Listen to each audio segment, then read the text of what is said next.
Herkese merhaba. Bugün yine network marketing sektörüne yönelik eğitim serimizin 8. videosuyla sizlerle birlikteyiz. Yine Astana'dan böyle dış mekanda güzel bir çekim yapmak istedim sizlere. Arkamda görmüş olduğunuz kule Astana'nın, Kazakistan Astana şehrinin önemli yapılarından biri. Bayterek Kulesi, simge yapılardan biri. Umarım bir gün yolunuz buralara düşer ve böyle kültürel simge yapıları da görme şansını siz de yakalarsınız. Evet, konumuza bugün network marketing sektörüyle ilgili en can alıcı konulardan bir tanesine geldi sıra. Satış, kapama.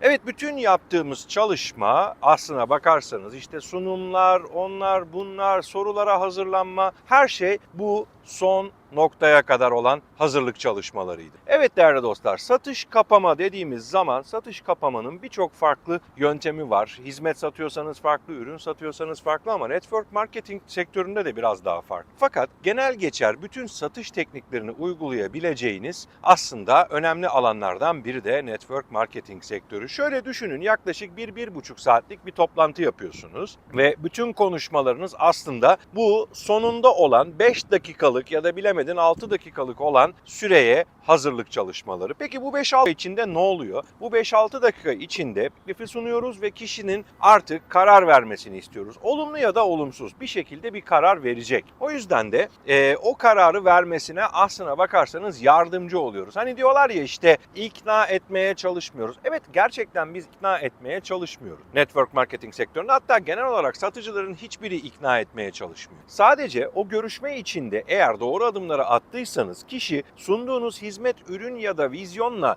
kendi hayatından parçalar bulmaya başladığında ne söylerseniz söyleyin zaten kabul edecek değerli dostum. Buradaki önemli olan triklerden bir tanesi şu: zihin çalışır. Bir kere mutlaka 2 alternatife kadar düşürmeniz gerekiyor. Ben de çok iyi biliyorum ki network marketing şirketleri ortalamada 4, 5, 6 tane, 7 tane farklı giriş setiyle hizmet veriyorlar. Peki bunun hangisi hangi kişiye uygun? Onu nereden bileceğim? Çok basit değerli dostlar.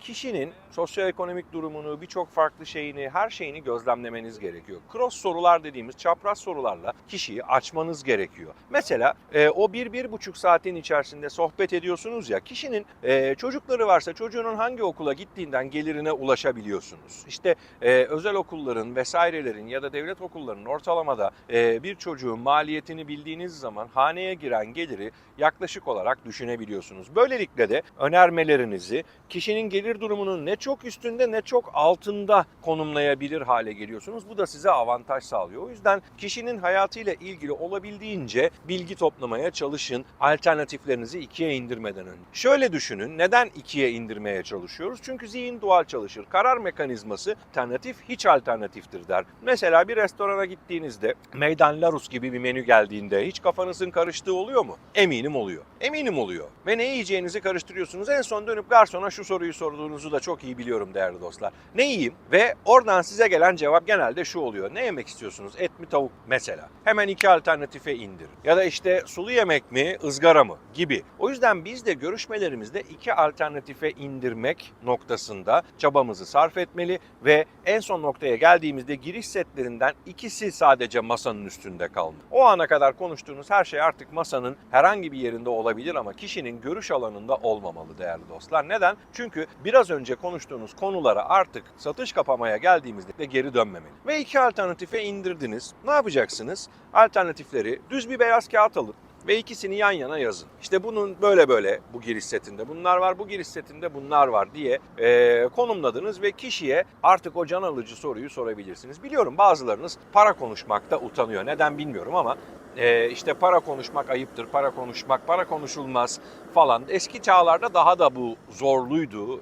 Özellikle 1950'lerde doğan kuşak ve baby boomer kuşaklarına daha da zorluydu. İşte anne babalar kişileri, çocuklarını bir işe gönderirlerdi. Ya sen Ahmet abine para sormuşsun, ayıp yani, o sana iş verecek, nasıl para konuşursun falan gibi büyütülen bir nesil de var bizden öncesinde. Ama artık bunu aşmamız gerekiyor değerli dostlar. Çünkü network marketing'de konuşacağınız şeylerden bir tanesi ve belki de %50'si para. Nasıl para kazanırız, nasıl hayallerimize ulaşırız, paranın getireceği şeylere nasıl ulaşabiliriz, bu hayatımızı nasıl daha konforlu yaşayabiliriz gibi birçok alanda paranın aslında etken olduğu şeyleri konuşuyor olacaksınız. O yüzden de giriş setinde mesela kişiler anlamadığım bir şekilde Türkiye'de, ülkemizde şöyle bir kavram da var. Ya bunun günahı ne? Neden para konuşmak günah? Yani neden bir şeyi, bir hizmeti satın almaya çalışırken ya da sahip olmaya çalışırken para konuştuğumuzda bunun günahı ne, bunun ederi ne, borcumuz ne falan gibi cümlelerle şey yapıyoruz. Yani ne kadar ödemem gerekiyor demek var ki. Ama işte hep bu paraya bakış açımızla alakalı. Bununla da ilgili ayrı bir videom var. Değerli dostlar, paraya bakış açınızı değiştirecek. Onu da mutlaka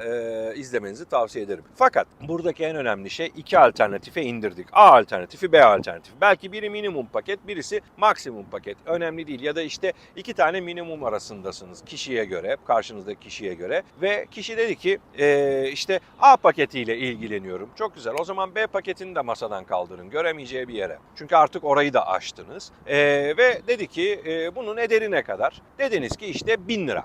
Örnek veriyorum. Tamam, güzel. Fiyatı verdikten sonra sus. Ama fiyatı vermeden önce ya bunun da ederi 1000 lira falan gibi, yani böyle bir ezik büzük tavırlarda söylerseniz karşıdaki kişiye etkisi olmayacaktır. Size fiyatı ne dediği zaman açık yürekle, dik bir duruşla ve oturaklı bir ses tonuyla bu setin giriş bedeli 1000 TL. Deyin ve susun değerli dostlar. Çünkü fiyatı verdikten sonra konuşan ürünü satın alır. Bunu hiç unutmayın. Belki birkaç saniye susmak size orada satışı geri getirecek. Mesela bir anım vardı.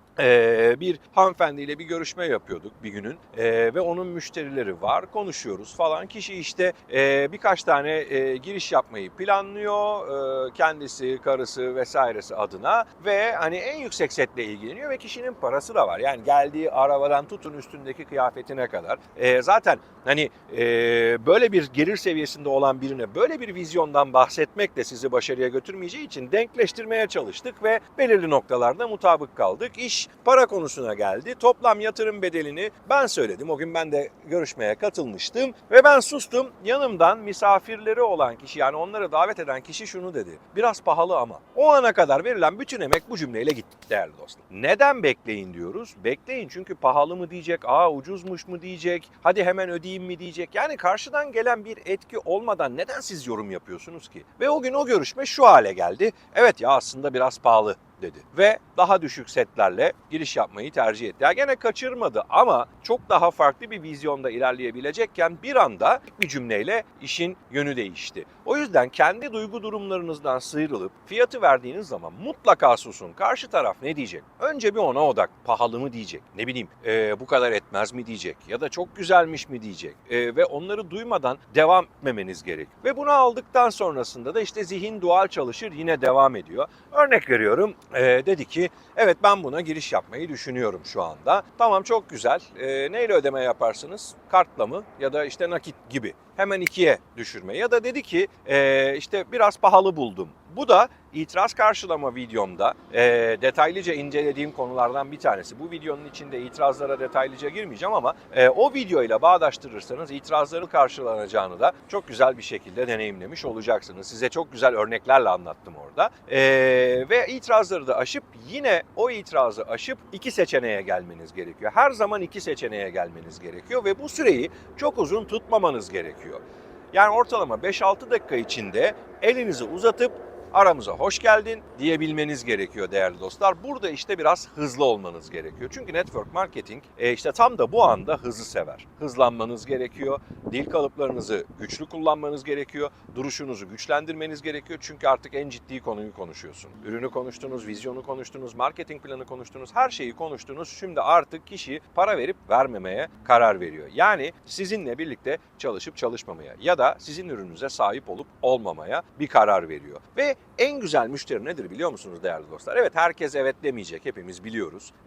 O anda hayır demesini bilen müşteri de en güzel müşteridir. Çünkü zamanınızı almayacak. Karar verme sürecini bir gün sonraya, 2 gün sonraya, birkaç gün sonraya bırakırsanız bilin ki oradaki bütün emeğiniz çok büyük ihtimalle çöp olacak ve o kişiden sonra bir daha asla geri gelmeyecek. Ama bunu sıkıştırmak olarak algılıyor bazı arkadaşlar. Hayır, bu sıkıştırmak değildir. Siz orada bir emek harcıyorsanız karşıdaki kişiden de bir cevap almak hakkınız. Aslında hakkınızı arıyorsunuz. Evet ya da hayır. Çok önemli değil ne cevap verdiği. Evet derse mutlu olursunuz. Yeni bir takım arkadaşı kazanırsınız. Hayır derse gene mutlu olursunuz. Tecrübe kazandınız. Üstüne zamanınızı boşa harcamayacak, sizi peşinden koşturmayacak biriyle bir sohbet ettiniz. O yüzden de o cevabı almaya da kullanın derim. Tabii network marketing sektöründe mesele sadece satışı kapatmak değil. Aslında gerçek iş, takım çalışması, ekip kurma, o satış kapandıktan sonra başlıyor değerli dostlar. Bunu da unutmayın. Yani ilk görüşme, satış kapamaya kadar olan o 1,5-2 saatlik süre aslında network marketing sektöründeki ticaretinizin sadece %10'u. Geri kalan %90'ı o kişiyi